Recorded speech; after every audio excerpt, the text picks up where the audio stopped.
If you're a man, prepare to pay the special tax at certain businesses. Here's sick reason why. The left is at it again, and this time it is the feminists that are leading the charge of virtue signaling.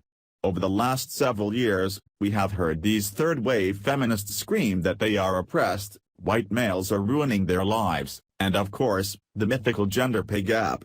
These women believe that men are paid more than women, and that is an injustice that needs to be rectified. So, one restaurant that is run by a group of angry male-hating women has come up with a way to teach men about their privilege, and it is sick. The left is always finding new ways to impose their insane ideas on others, and sometimes it is hard to tell when they are serious or not.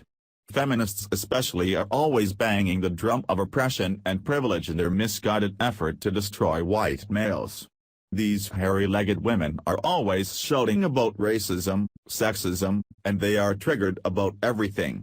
Which is why one group of angry ladies have decided to tax men more in their establishment to protest the gender pay gap. A cafe owner in Australia has implemented a man tax and allows women to have priority seating over men. The owner of the cafe believes that women have been discriminated against, and the only way to fix that is to discriminate against men. Insane, right? Here is more from Mirror.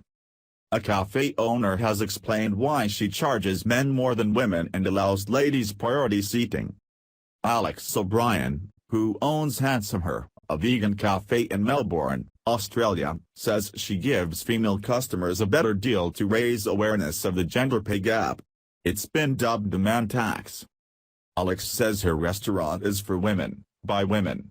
Though men are very welcome, and, significantly, the surcharge isn't compulsory. It's in operation for 1 week per month. Alex says that so far, no male customers have failed to cough up the additional charge, which works out as an 18% markup. She wants to start a conversation over the issue of gender equality in the workplace.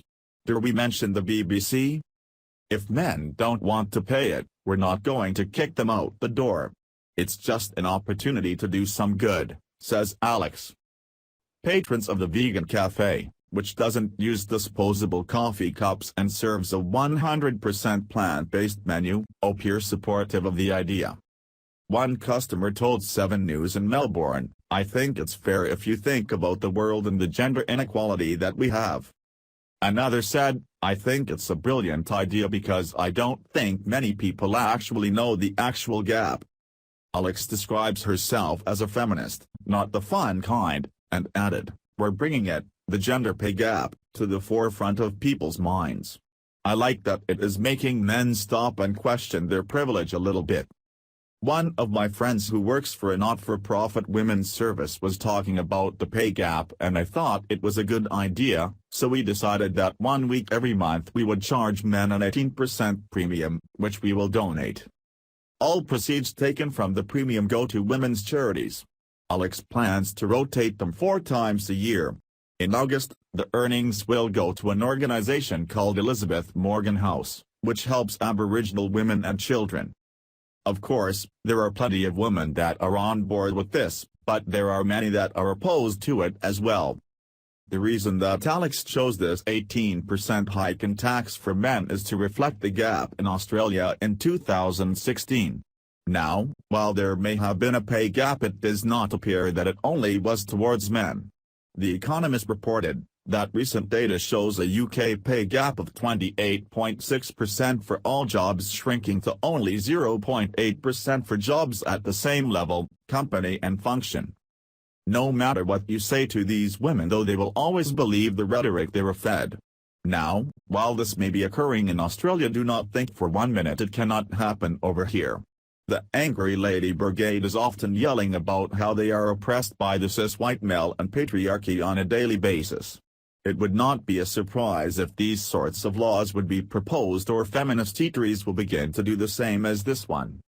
The fact of the matter is that these women do not get it at all.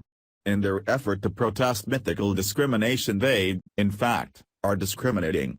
I wonder how the Australian government will view this, as a business cannot discriminate against another person based on their sex. Oh, they must not think it applies when they are virtue signaling. And, this is why cannot have nice things. Share if you are sick of feminists and their insane protests. Thanks for watching. Please subscribe Breaking News 365 channel.